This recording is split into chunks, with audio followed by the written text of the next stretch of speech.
music is this? Well, Tammy, I'm taking us to a master hybridizer, and he's well known for his Aglaonemas.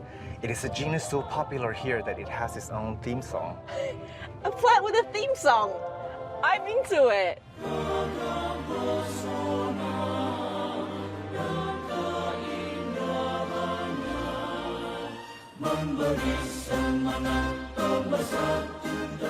Mr. Greg Hambali, or Greg, is very well known in plant circles all over the world as a producer of some of our most beloved cultivars. But of all the many plants Greg works with, Aglaonemas are the heroes in this greenhouse. These are all the cultivars he's created and sold over the years. And what's the latest hybrid? That's Jayanti. It was released last year in June. Greg's daughter Mia is also a plant breeder. She has her own nursery in Bali, but she learned the ropes here with her dad.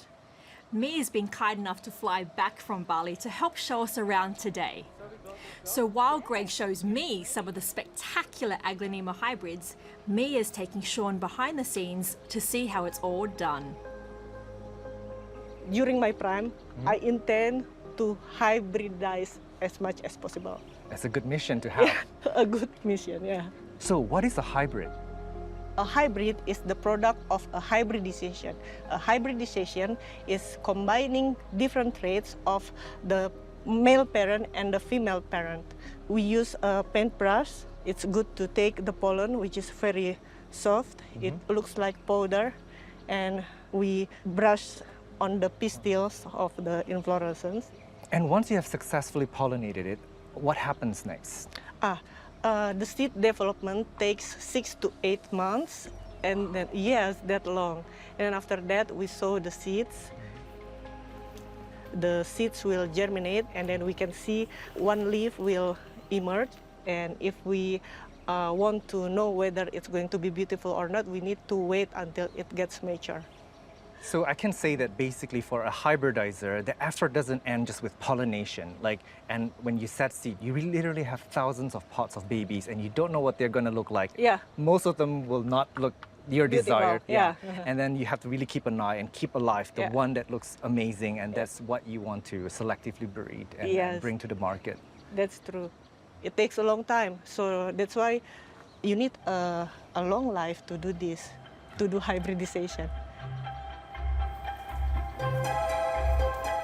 Meanwhile, I'm in Aglaonema heaven, admiring the successes of Greg's many decades of work.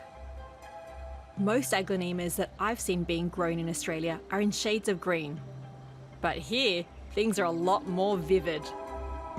Aglaonema is the most popular houseplants in Indonesia, but people are not that interested at all to the old ones because they just look dull, green, because green is just a common color throughout the tropics. So they want something which are really different, which are really more colorful. And is it particularly red that they're after? Yes, because red refers to bravery and also to say kind of luck too, to some extent. Greg has many hybrids in shades of pink and red, and that colour is all thanks to the genetics of just one Indonesian species, Aglaonema rotundum, from the island of Sumatra. Aglaonema rotundum is the most important aglaonema in all the breeding work for coloration. So actually, rotundum is function like salt in the kitchen. Without rotundum, basically all the dishes taste bland, you see. So as you can see, rotundum alone is very variable. So every single individual may actually impart different coloration to the hybrids. So the good thing is always try and try. If you don't try, you don't know. Here we've kept the labels of things that didn't work out, our failures. My father in his lifetime has made more than 10,000 failures, and I've already made more than 1,000 failures, and I intend to make more failures before I achieve success. So when you see the final end product there's actually a lot of tears, sweat, and blood put into creating these wonderful products. That's true. A failure is not the end of the world. We keep doing what we are doing, and we don't give up. Nice. Before we head off, Pak Greg has invited us to have a quick look at his huge experimental garden. And when you see it, you'll know why we didn't have to be asked twice. This place is more like a personal jungle than a garden. It's packed with so many interesting plants that it's hard to take more than a few steps without stopping to admire something new. This plant called out to me. It's a Liquala matanensis from Borneo. It has beautiful fan-shaped leaves here and it stays relatively compact. And of course you see the patterning is really, really beautiful, especially if you shine light on it. I used to have one of this, but I killed it by underwatering. This plant does not want to dry out at all. It likes moist, acidic soil and bright shade. Have a look at this plant.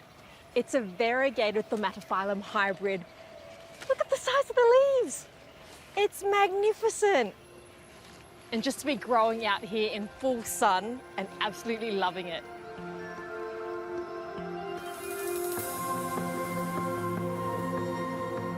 Greg's larger experiments happen here, outside the greenhouses. Over several decades, he's been tending to his long-term project of breeding salak, a palm with a sweet, firm fruit that's a very important food source for Southeast Asia. These are the salak fruits that you might like to try. Thank you. So the salak fruit is from the genus Salaka. It's also commonly known as a snake fruit because the skin resembles a snake's skin. So you kind of peel it off from the sharp point on the top and make your way down. Oh, they look like little bulbs in there. Yeah. So we just break it off? We Or just do you- break it off. Yeah. And you want to bite into one and be careful, there's a seed inside. What are your Oh, thoughts? there's a bit of sourness to it, but it's sweet. But actually the fruit varies in terms of taste. Some taste much better than this, for sure. Oh, I'd like to try. I mean, this But is pretty still, good. it's already good, yeah. And you've been breeding salak plants for a long time. Yes, since 1986. Wow. And what is your ultimate goal with them? To produce, of course, a better quality fruit. And then eventually we try also to make them spineless. It's very important to make them spineless so they become less hazardous. And are you there yet? Yeah, I mean, approaching. Yeah, it takes time. You're very ambitious, Pak Greg. Yeah. We need to have ambitions. Without ambitions, no big projects could be realized.